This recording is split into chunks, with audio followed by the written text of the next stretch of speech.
their mind this entire time. Traveler, Paimon. I finally found you. Finally? Did something happen? Don't you feel like there's something off about this year's Academia Extravaganza? When Candace and I were at the cafe earlier, we might have caught sight of some mercs on business. Thing is, they were disguised as tourists here to shop. But no disguise can mask the stench of blood. Just from their suspicious looks, I bet they do dirty work like kidnapping or assassinations. We eavesdropped on them for a while. Their target seems to be someone called Sachin. Sachin? Isn't that the person who Karina mentioned during the opening ceremony? He's apparently the sponsor behind the competition prizes and the Diadem of Knowledge, but he hasn't shown himself at all. Sounds like a rich person, all right. It makes sense now. The Eremites have been struggling to make ends meet recently, so a lot of groups have been doing private work that involves the rich. In their words, one gig sets you up for half a year. Just one job like this nets them enough mora to take it easy for a while. The extravaganza has brought many tourists to Sumeru City all at once, so it's likely that they took advantage of the bustle to sneak in. Dia and I wanted to directly capture them, but they were on guard and made some excuse to slip away. I would have tied him up if it wouldn't have caused a scene. Who's legally supposed to take care of this kind of thing? The Matra or the Core of 30? If Sino were here, he'd definitely get involved. Why don't we head over to the Academia and tell Amatra? Thanks a million, you two. Not at all. It was coincidence on our part as well. Yeah, don't sweat it. The Eremites' reputation is gonna get even worse if these scumbags succeed. But this is Sumeru City. Candace and I don't have as much freedom to act here, so we're leaving this in your hands. Should you require our aid, come find us at the cafe.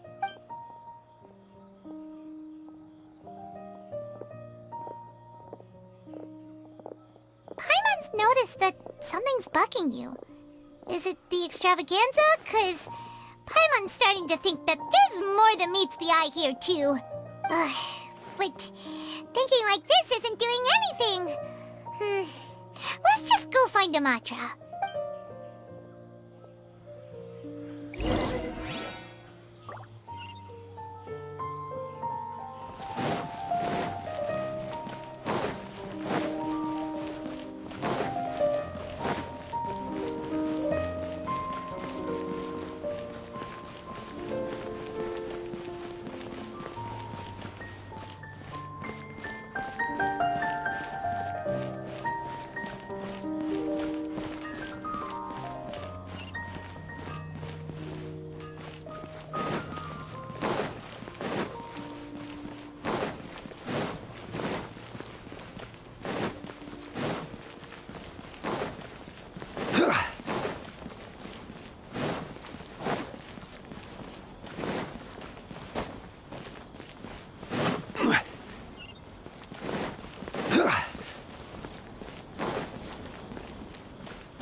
Investigated Siraj with?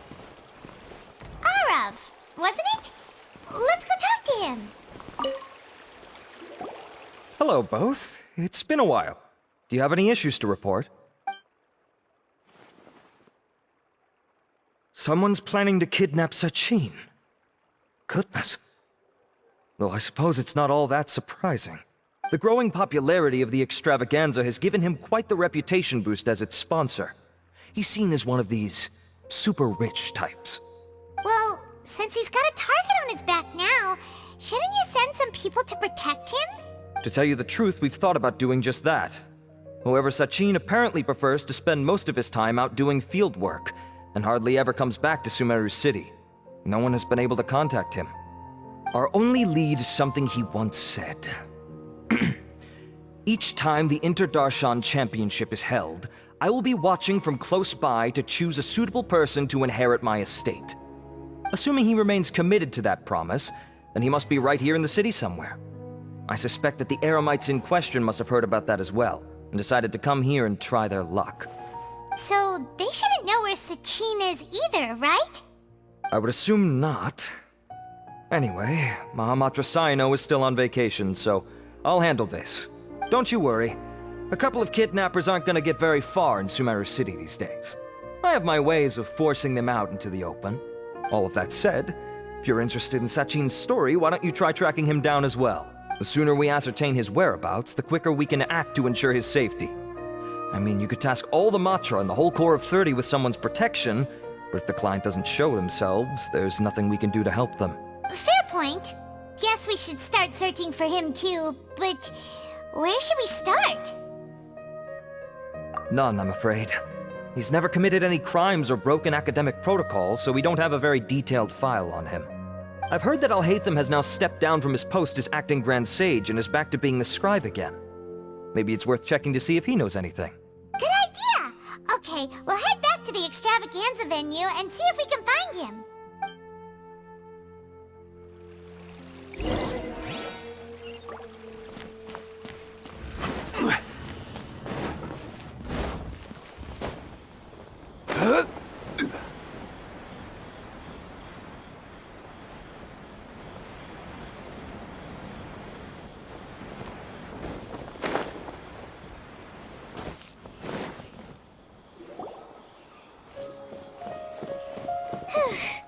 Hey, Nilu, have you seen Alhaitham anywhere?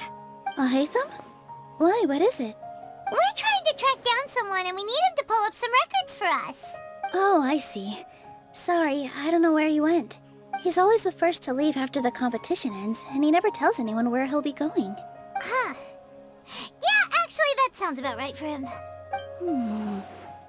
Let me think. To be honest, he doesn't seem very interested in the extravaganza, so he probably doesn't stick around longer than he has to. To him, being a commentator is just extra work he was roped into. Do you guys know of any places he'd go after work? Ooh, maybe. Paimon remembers that his house isn't that far from here, so we might as well check it out.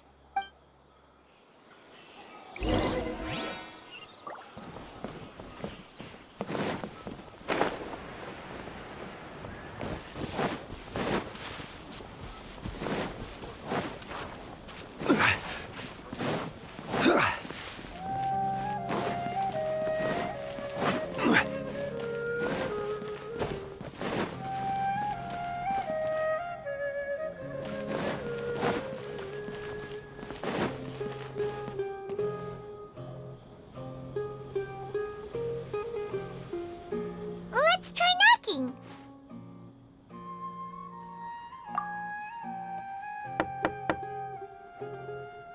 No answer? Maybe no one's home. Hello? Alhaitham? Are you in? We need your help with something. Oh, it's you two? Oh, Kaveh, you're home. Come on in, I'll get the door for you.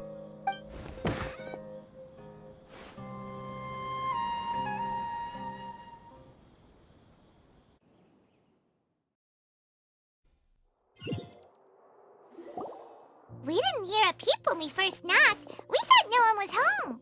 Well, I can't be too careful. If someone from the academia came here looking for Alhaitham, and I opened the door for them without thinking, before long the whole city would know that I'm living here. You're pretty conscientious about this, huh? So, what happens if someone comes inside looking for him while you're at home? It's fine, as long as I stay in my own room. Anyway, why would someone just barge in here looking for him? Most people have better things to do. Fair enough. So do you know where he is at the moment? What do you think? Who knows what he does in his free time? All that matters to me is that he's out of the house. I wouldn't call it that. He's just incapable of saying anything pleasant at all. I told him how the second round went. I won the lot draw, remember? Because of good karma, of course. My luck's on the rise. But him, being him... Oh, you wouldn't believe what he said after I was done talking! You're always quick to remind me that you're my upperclassman, and yet you do not problem solve in the manner becoming of an upperclassman. This begs the question of why we attach prestige to seniority at all. What does he mean, manner becoming of an upperclassman? What, am I supposed to earn the title of upperclassman now? And he didn't stop there. I'd encourage you to reflect on why you've ended up having to rely on luck every round. Frankly, it's incomprehensible to me how you've managed to make it to this age without acknowledging the proverbial elephant in the room of your life. Yeah, that does sound like something Alhaitham would say. I've had it with him. Every time I talk to him, it's the same way. He finds a way to infuriate me every single time. Anyway, the disdain is very much mutual between us, so I'll be moving out as soon as possible. I'm actually packing my things right now. He'll have to get used to doing his own cleaning and tidying from now on. See those perfectly hung paintings on the walls? They're coming with me too. If his life wasn't utterly devoid of artistic sensibility already, it certainly will be after today. Wait, you're moving out already? But the competition isn't even over yet. How can you afford it? Well, obviously I can't just yet. I'm just packing early to get ahead of the game. I've got my new place picked out already. The moment I have my hands on the prize money, I'm going to buy it and move my things right in. It'll take me 3 days tops to move out of here for good. I now know what I have to do to achieve this goal. No matter what happens in the third round, I will win. I will emerge triumphant. You'll see. Well, we'll be rooting for you. But are you sure you'll be all right? In what way? Layla said that she thinks you'll get caught up in internal conflict. Meaning what exactly? Oh, don't tell me you think I have serious personality flaws too. Oh, we didn't say that. But think about it. You say you want to win, but you also turned Farozan down when she offered to give you her points. Plus, you took it upon yourself to help those desert foxes. Wait, what's so unusual about all that? I gave you my reasons. I would have felt guilty otherwise. Where's the conflict in that?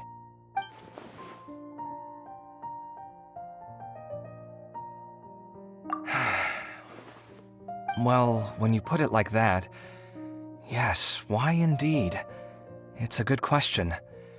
I guess it's just in my nature. Plus, if I just did nothing, then there'd be no escaping the blame if something bad came of it later down the line. But thinking like that all the time must make your life so exhausting. Not to mention that by helping out, you put yourself at risk. Fainting in the middle of the desert, for example. Was that really worth it? It's complicated. Look, let's maybe leave this conversation for another time. What was it you needed Alhaitham's help with, anyway? Sachin. Huh. He did actually mention a Sachin recently. I remember he brought a few documents home that day. He was thinking out loud as he looked through them, making some notes and doodling as he went. He even suggested that I should take a look, but I didn't. Give me a moment. Let me go find them.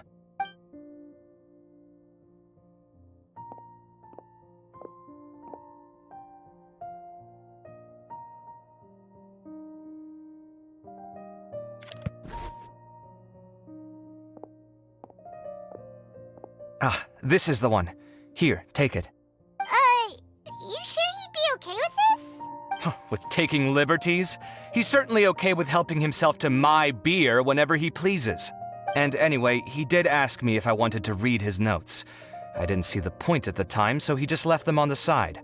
He doesn't leave documents lying around unless he's okay with other people reading them. It's fine, I promise. Cool, if you say so. Okay, let's see what he's got on Sachin.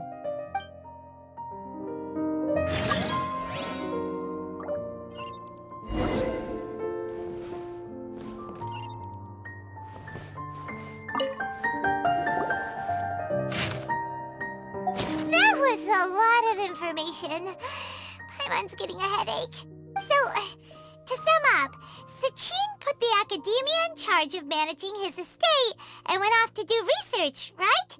He even said that if he really liked one of the contestants, he wouldn't just give them a reward, but his entire estate as well. Oh, that must be worth heaps and heaps of Mora. What? Are you serious? All of Sachin's wealth, that's more than I could spend in a lifetime, surely.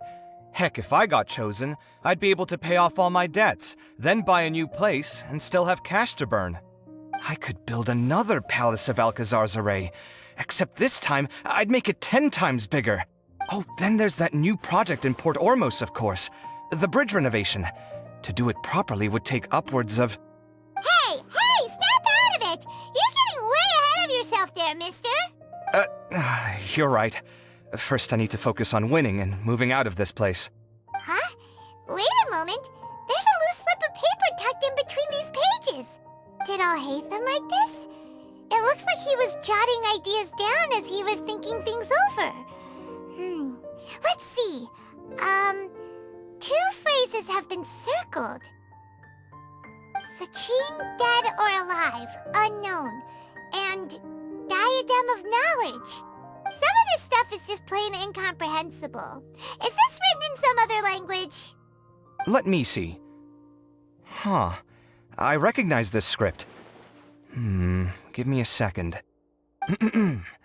Lofty ideals may provide no defense at all against nihilism, but perhaps little decisions can. That's a rough translation anyway. I can't guarantee it's 100% accurate. There's another smaller line of text underneath. Why would he bring that up? Wow, it's so cool that you can actually read this script! We worked together on a project once when we were students. The title was Decoding the Runes and Architectural Philosophy of the Ruins of King Deshret's Civilization. I had to familiarize myself a little with this script at the time. Oh, interesting. So, any idea what Alhaitham meant by all this? Who knows? The way his mind works is one of the great mysteries of the world. Fair enough. Well, guess we've learned all we can here. Yeah, he better catch those crooks. But until then, let's just head out for a stroll.